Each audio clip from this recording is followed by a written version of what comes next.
আলাইকুম। আশা করি তোমরা সবাই ভালো আছো। আলহামদুলিল্লাহ আমরাও ভালো আছি। তো আজ আমি কচি ভুট্টা আর আলু দিয়ে কর্নফ্লাওয়ার তৈরি করব। আমরা কিন্তু বাজার থেকে আমাদের প্রয়োজনীয় কর্নফ্লাওয়ার কিনে আনি। সেই কর্নফ্লাওয়ারটা কিন্তু আমরা খুব সহজেই বাসায় তৈরি করে নিতে পারি। তো আজকে আমি এখানে কচি ভুট্টা নিয়ে নিলাম, অনেকগুলো কচি ভুট্টা নিয়ে নিলাম, আর নিয়ে নিলাম কিছু আলু। এই যে বড় সাইজের আলুগুলো, এই আলু আর ভুট্টা দিয়ে আজকে আমরা কর্নফ্লাওয়ার তৈরি করব। তো এখন ভুট্টার খোসাগুলো আমরা ছিলে নিব।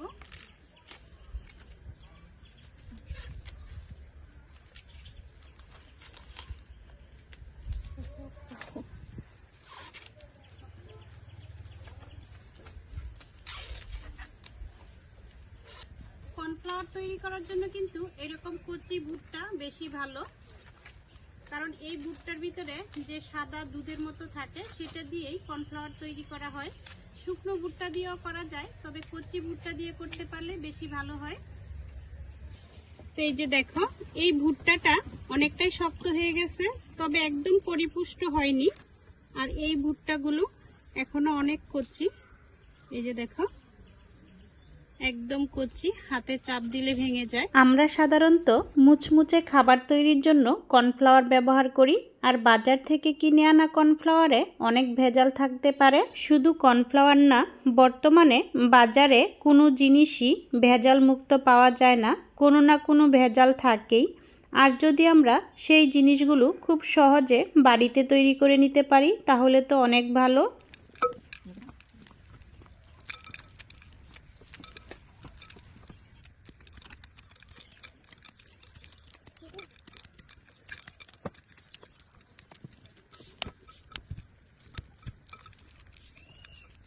কর্নফ্লাওয়ার তৈরি করার জন্য ভুট্টাগুলো মোচা থেকে খুলে নেওয়া হচ্ছে। আবার কিন্তু সাথে দুপুরের এই কড়া রোদে খাওয়ার জন্য আম ভর্তা করার আয়োজন চলছে। এদিকে আমাদের ভুট্টাগুলো মোচা থেকে ছাড়ানো হয়ে গেছে, আর সাথে এখন 2-4টে আলু কুচি করে দিয়ে দিচ্ছি। শুধু ভুট্টা দিয়েও কর্নফ্লাওয়ার তৈরি করা যায়, আবার শুধু আলু দিয়েও কর্নফ্লাওয়ার তৈরি করা যায়। তবে আজ আমি আলু ভুট্টা দুইটা একসাথে মিলিয়ে তারপর কর্নফ্লাওয়ার তৈরি করব। তো এখন সবগুলো খুব ভালোভাবে পরিষ্কার করে ধুয়ে নিচ্ছি। আলুগুলো কিন্তু অবশ্যই কাটার পরে কিছুটা সময় ভিজিয়ে পরিষ্কার করে ধুয়ে নিতে হবে, নয়তোবা আলুর কষে কর্নফ্লাওয়ারটা কালো হবে। তো এখন আমি ভুট্টা আর আলুগুলো মিক্সিং জারে নিয়ে নিলাম, তারপর খুব ভালোভাবে ব্লেন্ড করে নিব, একদম মিহি করে নিব।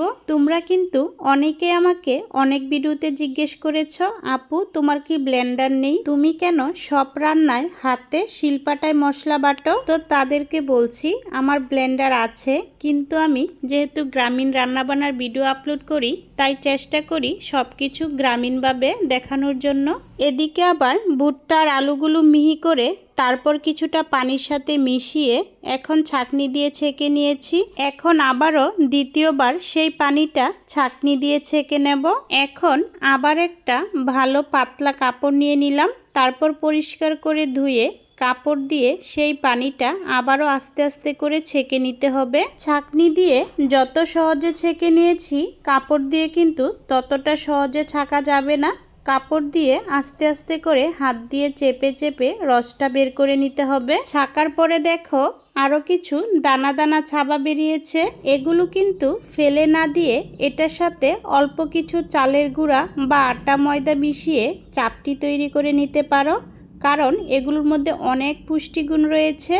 আর আমরাও কিন্তু চাপটিটা তৈরি করেছি, তবে ক্যামেরার বাইরে। তারপর প্রায় 1 ঘন্টা পর পানিটা ছেঁকে নিচ্ছি। দেখো পানির নিচে যে জিনিসটা বসেছে সেটাই হচ্ছে কর্নফ্লাওয়ার। ভুট্টা আর আলু একসাথে মিক্স করেছি বলে একটু হলদে কালার আর একটু সাদা কালার হয়েছে, তবে রোদে শুকাতে দিলে কালারটা ঠিক হয়ে যাবে। তো আমি যেদিন তৈরি করেছিলাম সেদিন প্রায় শেষ বিকেল হয়ে গিয়েছিল, যার কারণে নর্মাল ফ্রিজে রেখে দিয়েছিলাম। পরদিন সকালবেলা ফ্রিজ থেকে বের করে দেখি একদম শক্ত হয়ে গেছে, মনে হচ্ছে যেন শুকিয়ে গেছে। তারপর হাতে একটু গুঁড়ো করে এখন রোদে শুকাতে দিচ্ছি। এক রোদেই শুকিয়ে যাবে, কারণ এগুলো মোটামুটি শুকিয়ে গেছে। এদিকে দেখো আমি যেখানে খামার বাড়ি করব সেখানে কিছু গাছ লাগিয়েছিলাম, আর গাছের মধ্যে মাশাআল্লাহ অনেক আম ধরেছে। আর আমগুলো কেন জানি নষ্ট হয়ে যাচ্ছে। এখন দেখো কর্নফ্লাওয়ারগুলো রোদে শুকানোর পর কেমন হয়েছে। রোদে শুকানোর পর একটু ব্লেন্ড করে নিয়েছি, কারণ দানা দানা ভাব ছিল। তোমরাও কিন্তু ঠিক এমনভাবে কর্নফ্লাওয়ার বাড়িতেই তৈরি করে নিতে পারো। তো ভিডিওটা আজ এই পর্যন্তই। ভালো থেকো সবাই। আল্লাহ হাফেজ।